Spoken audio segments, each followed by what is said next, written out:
Hey guys, in this video I am going to show you how to change Capcut text-to-speech language.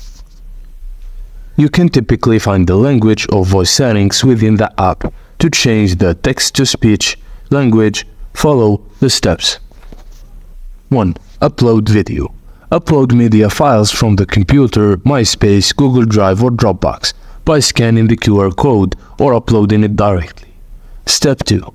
Convert text to speech. Select text style from the text templates, input the text content, and then hit apply.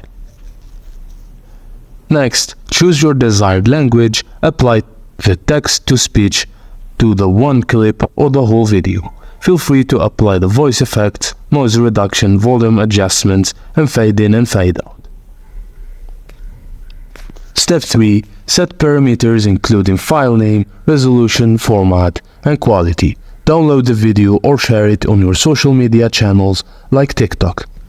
And that's it guys. Thank you for watching. Please don't forget to like and subscribe, and I will see you on the next video.